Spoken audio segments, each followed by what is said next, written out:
नमस्कार, मैं हूं चंद्रभान सिंह भदौरिया और आप देख रहे हैं सीबी लाइव यानी झाबुआ अलीराजपुर लाइव। बात विधानसभा 2023 की। आपने देखा होगा कि परसों हमने एक वीडियो जारी किया था जिसमें झाबुआ विधानसभा के लिए बीजेपी के संभावित दावेदारों में से कौन जो प्रमुख दावेदार हैं उन 5 नामों का हमने खुलासा किया था। उनके क्या मजबूत पक्ष हैं और क्या कमजोर पक्ष है वो आपको बताए थे। उसी कड़ी में आज बारी है कांग्रेस की और बात है झाबुआ विधानसभा चुनाव 2023 की। तो देखिए, हमारे पास 4 नाम है कांग्रेस के, क्योंकि कांग्रेस में बीजेपी की तरह उतनी स्पर्धा नहीं है। हालांकि जो स्पर्धा है वो काफी नजदीकी है। तो पहला नाम है कांतिलाल भूरिया का, जो कि मौजूदा समय में विधायक हैं। सभी जानते हैं कि वो केंद्र में 2 बार मंत्री रह चुके हैं, मध्य प्रदेश शासन में मंत्री रह चुके हैं, कांग्रेस के प्रदेश अध्यक्ष रह चुके हैं, वरिष्ठ आदिवासी नेता हैं।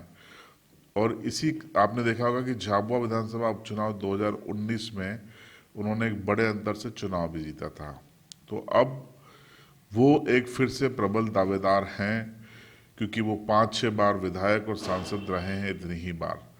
तो उनकी वरिष्ठता, एक बड़ा आदिवासी चेहरा, ये उनका मजबूत पक्ष है। जो हम पहले मजबूत पक्ष गिनाते हैं उसमें उनका पहला मजबूत पक्ष यही है कि वो वरिष्ठ आदिवासी नेता हैं और उनका जो प्रोफाइल है वो काफ़ी बड़ा है। 5-6 बार सांसद, 5-6 बार विधायक रहे हैं, केंद्र में 2 बार मंत्री तो राज्य में 2 बार मंत्री रहे हैं। दूसरा उनका जो मजबूत पक्ष ये है कि वो दिग्विजय सिंह और कमलनाथ दोनों के फिलहाल करीबी माने जाते हैं। मध्य प्रदेश की सियासत में उनको दिग्विजय सिंह का चेला माना जाता है और दिग्विजय सिंह इस समय मल्लिकार्जुन खड़गे की जो कमेटी है कांग्रेस के संचालन करने वाली, उसके भी करीबी हैं और 10 जनपद के भी करीबी माने जाते हैं।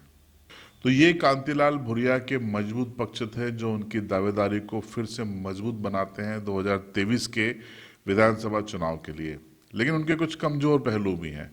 पहला कमजोर पहलू ये है कि वो अब 70 साल की उम्र के पड़ाव को पार कर चुके हैं और कांग्रेस अब युवा नेतृत्व पर जोर दे रही है, जो कि उनके खिलाफ जा सकता है।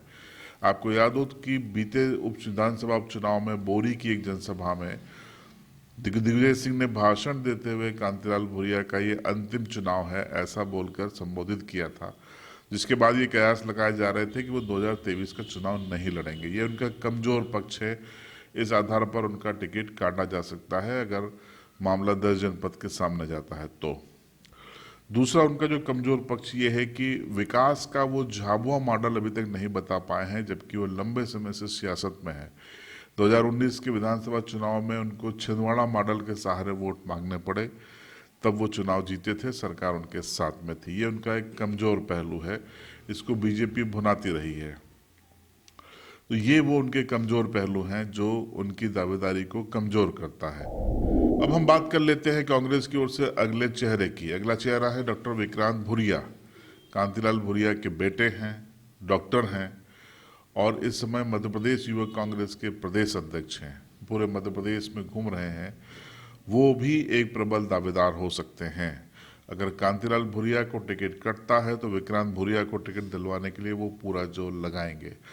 तो सबसे जो उनके मजबूत पक्ष हैं वो ये है कि वो युवक कांग्रेस के प्रदेश अध्यक्ष हैं और संगठन में काफ़ी सक्रिय हैं।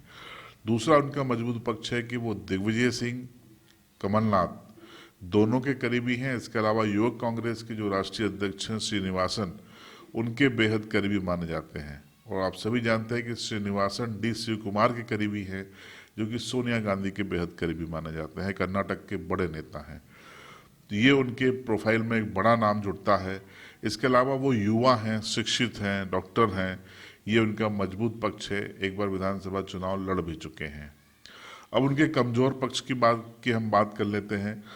उनके कमजोर पक्ष में सबसे महत्वपूर्ण यह है कि हमेशा उनको पैरासूट नेता कहा जाता है, क्योंकि वो कांतिलाल भूरिया के बेटे हैं। दूसरा उन पर कमजोर पक्ष ये है उनका कि वो झाबुआ के मैदानों में अक्सर दिखाई नहीं देते, बल्कि मध्य प्रदेश के दूसरे इलाकों में ज़्यादा व्यस्त होते हैं संगठन के कामों में। तो झाबुआ विधानसभा के गांव और फलियों से उनकी दूरी उनके खिलाफ जाती है। उनके विरोधी इसी चीज़ का टिकट वितरण के समय उसका फ़ायदा उठाने की कोशिश करेंगे कि ये झाबुआ से दूर हैं, इनको टिकट क्यों दिया जाए। और तीसरा उनका जो कमज़ोर पहलू है कि जेवियर मेड़ा, अगर विक्रांत भूरिया टिकट लाते हैं तो जेवियर मेड़ा उसका कड़ा विरोध करेंगे और वो हो सकता है कि अगर टिकट नहीं मिली तो बागी के रूप में खड़े हो जाएं, जैसा कि 2018 विधानसभा चुनाव में हुआ था और विक्रांत भूरिया को हार का सामना करना पड़ा था। तो ये एक कमज़ोर पक्ष है उनका। अब बात हम कर लेते हैं तीसरा उम्मीदवार जेवियर मेड़ा।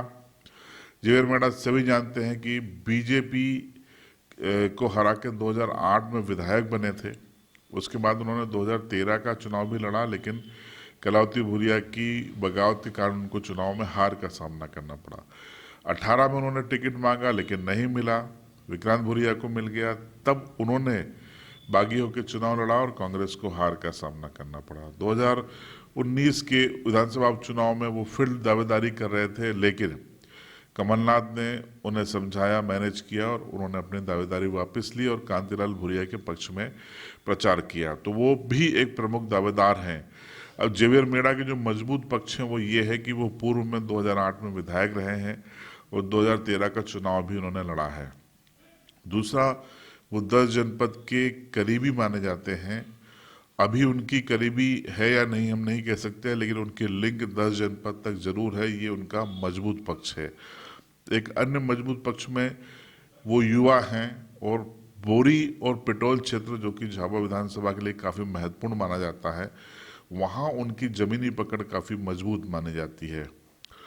अब हर नेता की तरह उनके भी कुछ कमज़ोर पहलू हैं। विधायक रहते कोई बड़ी उपलब्धि उनकी नहीं मानी गई, कोई ऐसा काम नहीं हुआ है जिसे वो गिना सके।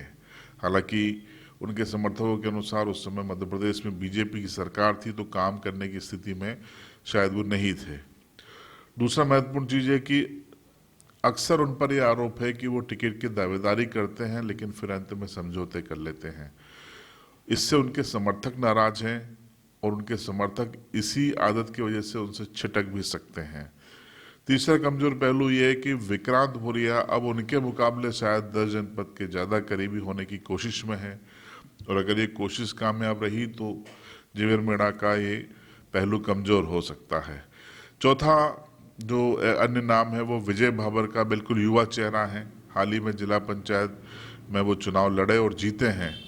युवक कांग्रेस के उनके जो मजबूत पक्ष हैं वो ये है कि जिला पंचायत का हाल ही में उन्होंने एक बड़े अंतर से चुनाव जीता है, ये उनके लिए एक मजबूत पहलू है। दूसरा, वो युवा हैं, बिल्कुल युवा फ्रेश चेहरा है। और तीसरा ये है कि संगठन में वो युवक कांग्रेस के जिलाध्यक्ष के रूप में काम कर रहे हैं, युवाओं की एक टीम उनके पास में है। लेकिन उनके कमजोर पक्ष में यही है कि वो बिल्कुल नए चेहरे हैं। प्रदेश में कोई भी उनका कोई समर्थक या आका फिलहाल दिखाई नहीं देता। वो जो भी निर्भर है वो विक्रांत भूरिया, कांतिलाल भूरिया के समर्थन पर निर्भर है। तो टिकट के लिए उनको समर्थन मिल जाए ऐसी उम्मीद करना बेमानी होगा। एक अन्य कमजोर पक्ष उनका आर्थिक रूप से कमजोर होना है, क्योंकि आप सभी जानते हैं कि सियासत में चुनाव लड़ने के लिए चुनाव आयोग की जारी आंकड़ों में और हकीकत में जो राशि की जरूरत पड़ती है उसमें एक बड़ा अंतर होता है, ये प्रैक्टिकल बात है। तो उसमें उनका कमजोर होना ये उनके खिलाफ जाता है। तो ये 4 उम्मीदवार हमने आपको बताया जो कि विधानसभा चुनाव 2023 में कांग्रेस की ओर से दावेदारी करेंगे। उनके मजबूत पक्ष भी बताए, कमजोर पक्ष भी बताए। अब आपको क्या लगता है कि इनमें से कौन दावेदार होना चाहिए? कमेंट बॉक्स आपके लिए है, जरूर बताइए।